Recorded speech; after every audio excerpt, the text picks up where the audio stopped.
Snap is one of those weird Pokemon spin-offs. Either you love it or you hate it. Actually, before they released it on Virtual Console, I had assumed I was the only one who loved it. I could spend hours playing the same 5-minute stages over and over and over again. But I knew I was kind of weird little kid and it probably didn't hold up as well for other people who had better things to do, like try to get into the grass behind Bill's house in red, blue, and yellow, or catch missing Noah, or venture outside and feel their shriveled, unused Menelin scream in protest. Whatever the case, I played that game to death. Hell, I still do. It's my gaming junk food. When I'm feeling down, I go boot up my Wii and spend time harassing helpless Charmanders with apples and pester balls until I feel better. And since I was putting all that time into it, something eventually started bugging me. Why are there only 63 Pokemon?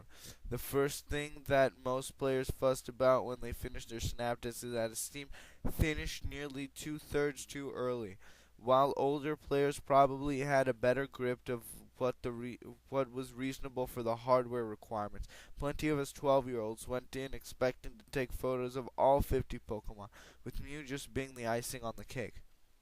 Once you get over that little life lesson, you realize that the game developers not putting in one Pokemon more for the flagship number 64 is absolutely bizarre. Every Nintendo 64 game that possibly could, and even games on later consoles, use that number, usually in an upfront, nostalgic manner, but sometimes as a delightfully obtuse Easter egg.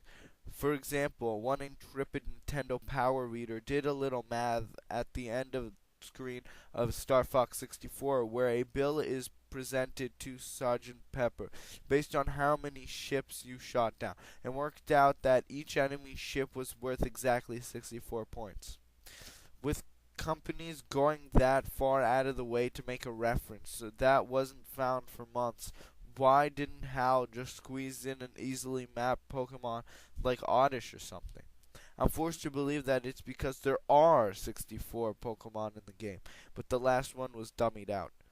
There are a number of things pointing to this if you take the time to look and think about it.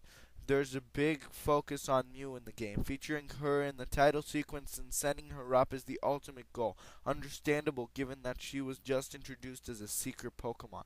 But there was something more to that. It turns out that finding Mew is the ultimate goal, with her getting one stage entirely to herself. In this stage, nothing happens but Mew appearing in front of you over and over again until you hit the exit, at which point she gives a sad cry and disappears. Is she really just being playful? The game seems unfinished. You get a congratulations for documenting such a rare Pokemon after you catch a shot of Mew, and different credits roll, but nothing really happens. You don't get anything extra. Professor Oak never mentions it again, and the only real impact it has is inevitability dominating your top score list. I'm not the only one who spent weeks getting a perfect 1,000, 10,000 on that stage. Right? Right? It seems like there should be something more, if only a badge for your Snap Dex or some other easily programmed good job throwaway. This one requires a little outside knowledge, but how the main developing company of the game is better known for their work on the Mother series, also known in the States as Earthbound.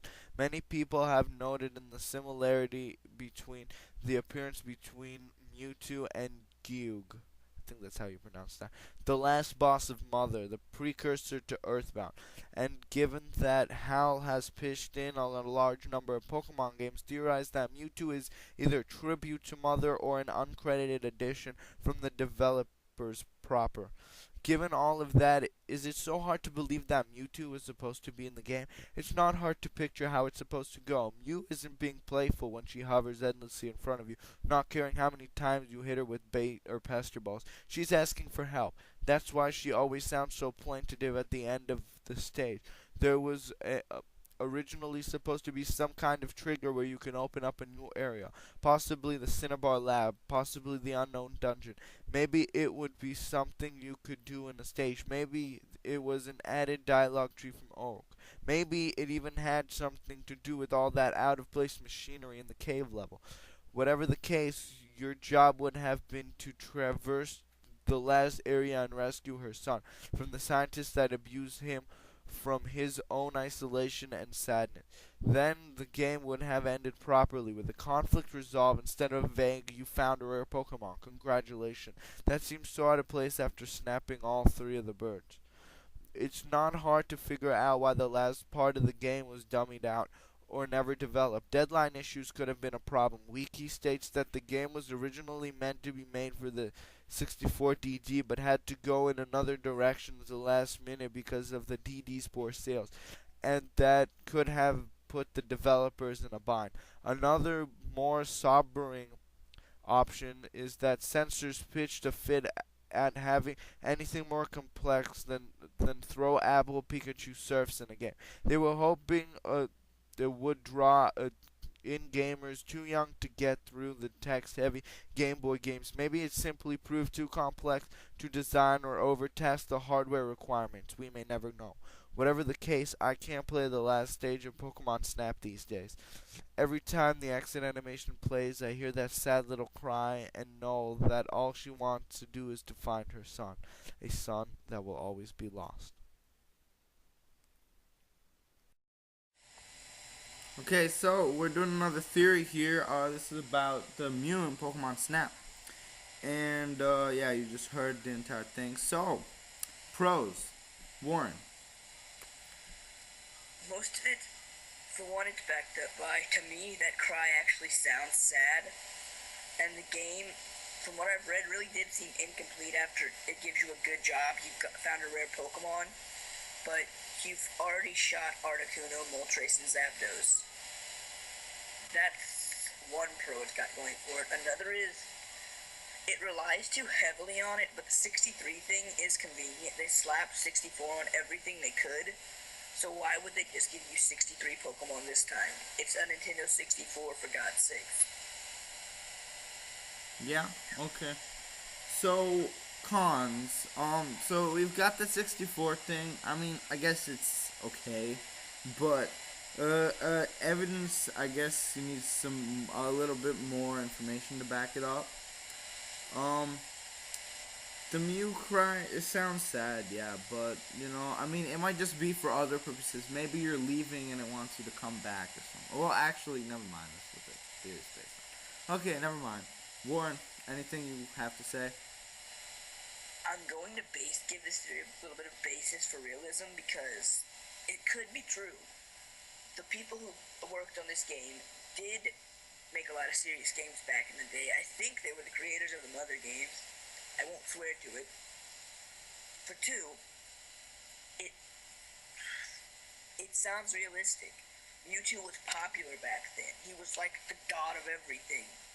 So why would they include him in a new game? And then it backed it up by saying they wanted to bring a lower generation in, not so old. So they had to take out anything serious above catching a surfer. Pikachu surfing. So I'm giving it credit for realism. Okay, so overall we gave it a 7.5. Pretty much. Yeah, okay. I like that. Thank you for introducing it to me. I really liked it. Really enjoyed it. It was actually labeled a creepypasta, which I thought that was weird. But yeah. It's actually home to a lot of theories, like the Ash's coma theories on there. Oh, really? Oh. Okay. That's cool. Okay, so, yeah. Guess we'll do some more of these soon. And see you later.